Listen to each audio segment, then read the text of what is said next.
Chapter number 1 है आपका sexual reproduction in flowering plant, chapter 2 है ह्यूमन रिप्रोडक्शन और चैप्टर नंबर 3 आपका रिप्रोडक्टिव हेल्थ। इसमें से आप एक 2 मार्क्स का एक्सपेक्ट कर सकते हैं क्वेश्चन। उसके बाद आपकी सेकंड यूनिट है और 12 के हिसाब से यूनिट 7 है जेनेटिक्स एंड एवोल्यूशन। यहां से आपके यहां से भी आपका एक 2 मार्क का क्वेश्चन फ्रेम होगा। उसके बाद आती है आपकी 8th unit biology and human welfare, यहां से भी आपका एक 2 मार्क का क्वेश्चन फ्रेम होगा। उसके बाद आपका फोलिकोलॉजी, अपने मोबाइल का कैमरा दे चल, फोलिकोलॉजी से भी आपका बेटा एक 2 मार्क का क्वेश्चन यहां से फ्रेम हो सकता है। अगर हम लास्ट ईयर का ट्रेंड एनालिसिस करें तो जो रिप्रोडक्शन यूनिट है वहां से बेटा एक 2 का और 3 का और 4 का आएगा। जेनेटिक्स एंड एवोल्यूशन से यहां से भी बेटा 2 का और 4 का आएगा। वेलफेयर वाली यूनिट बेटा यहां से 4 का आ सकता है और यहां से एक आपका 2 का और 3 का भी आएगा।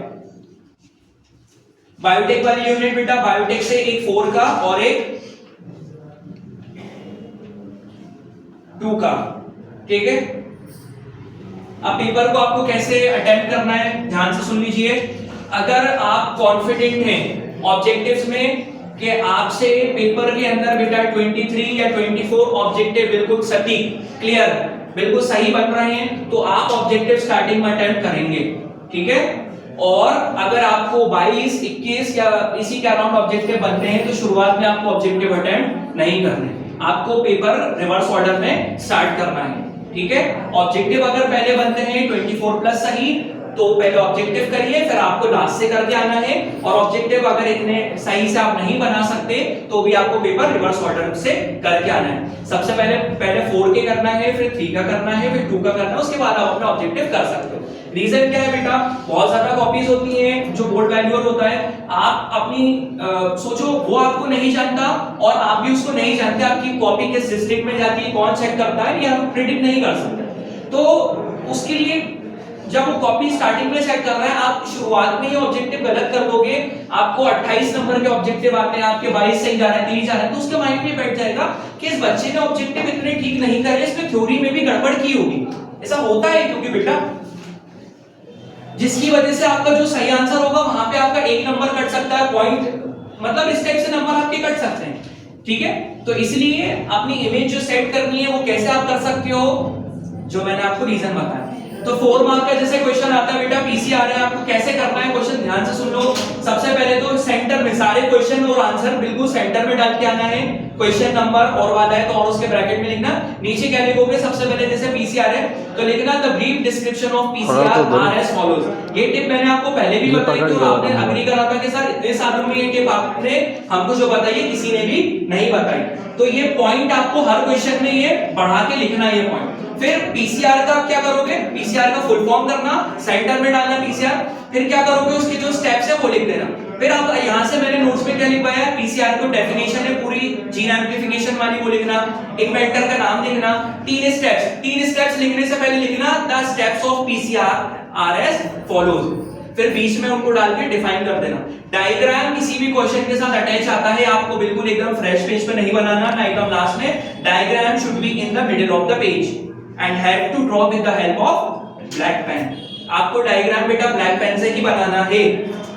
आपने साल भर पढ़ा है, आपकी प्रैक्टिस होगी। मेरे पास काफी क्वेरीज आती हैं कि सर हम इस सब्जेक्ट की बात कर रहे हैं तो डायरेक्ट पेन से कैसे बना सकते हैं। तो बेटा ये गैप्स हैं, साल भर तो आपने पढ़ा है ना, आप उस डायग्राम की प्रैक्टिस करके जाइए तो आगे आपको 4 का। वैसे ही जो भी डिफरेंस बिटवीन होगा बेटा आपको उसमें लिखना है the difference between of this active passive immunity, जो भी दिया हुआ है आर एज फॉलोज, ठीक है। डायग्राम केवल अगर डायग्राम पूछा है तो डायग्राम बेटा ब्लैक पेन से बनाना है एक बॉक्स के अंदर, और लेबलिंग एक साइड की ही करना है डायग्राम की आपको, ये नहीं कि दोनों तरफ गेम खेल रहे हो आप, नहीं। डायग्राम बीच में बनेगा एक अच्छे से बॉक्स में और पूरे स्केल से जो लेबलिंग होगी वो आपके राइट जो भी आप ले रहे हो। और उसमें से अगर आप जैसे कि फीमेल रिप्रोडक्टिव सिस्टम का डायग्राम है, हो सकता है कि वहां मेंशन हो क्या क्या बनाकर आना है, क्या क्या वो करना है, भाई आपने कर दिया। अब एक बोनस टिप मैं यहाँ पे दे रहा हूँ, डायग्राम के नीचे जो पॉइंट्स आपको आते हैं डिफाइन करने को, जैसा फेलोपियन ट्यूब है ये सब, वो आप नीचे एक एक लाइन लिख देना, इससे अच्छा इंप्रेशन पड़ता है। आगे बात समझ में। 2 मार्क का क्वेश्चन हो गया जैसे कि why apple is called false fruit, तो why apple is called false fruit में कैसे लिखना है आपको, the apple is called false fruit in the following way. पहले तो आप ये करना दो ऐसे डैश करना, फिर अगली लाइन में इन्वर्टेड कॉमर्स में जो रीजन है वो लिखना। अब यहाँ पे किससे डेवलप होता है, वो थैलेमस से होता है, उसे अंडरलाइन करना। और अदर एग्जांपल में क्या लिखोगे, स्ट्रॉबेरी, कैश्यू, इस तरीके से करना है। बीओडी आता है, बीओडी को कैसे बच्चे डायरेक्ट डेफिनेशन लिखने कूद पड़ते हैं, नहीं बेटा ये गलत है। आपको क्या करना है, बीओडी का पहले फुल फॉर्म लिखना है, फिर उसको डिफाइन करो। ठीक है, क्या होता है आपको पता है ना, अनवांटेड वाटर का प्यूरिफिकेशन टेस्ट होता है, बीओडी मेजर करते हैं। आगे बात समझ में, तो प्लाज्मोडियम वाइवेक्स की लाइफ साइकिल कैसे बनेगी वो बहुत बड़ी है।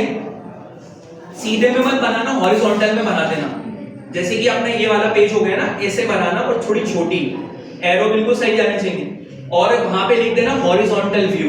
बने कॉपी तो आपकी ऐसी आती है ना, तो आपको क्या करना है, टिल्ट करके ऐसा बना देना, हॉरिजॉन्टल व्यू हो जाएगा। ठीक है,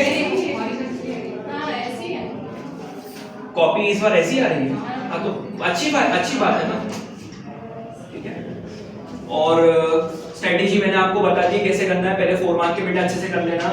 और जैसे अगर किसी चीज की एप्लीकेशन पूछी जाती है, आपको बहुत ज्यादा पता है तो डिटेल में लिख देना। जैसे टेस्ट ट्यूब पे भी मैंने नोट्स में अच्छा खासा लेंथ दी है, वो आप एक्स्ट्रा डिटेल के साथ लिख कर आ जाना। ठीक है, और एक बात मैं बोलूंगा, जो बच्चे काफी ज्यादा नर्वस हैं या जिनका केमिस्ट्री का पेपर बिगड़ा है, तो बेटा बायोलॉजी एक ऐसा सब्जेक्ट है जिससे आप अपना स्कोर काफी ज्यादा बूस्ट कर सकते हो। बिल्कुल रियलिस्टिक सब्जेक्ट है, और इसमें ये नहीं कि पूरा आप नोट्स का लिख रहे हो या बिल्कुल रट के लिख रहे हो, जो भी आपको मन से पता है प्लीज वो आप लिख कर आना।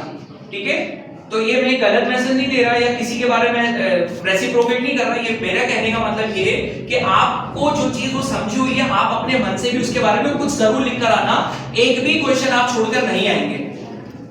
ठीक है, तो बेस्ट ऑफ लक।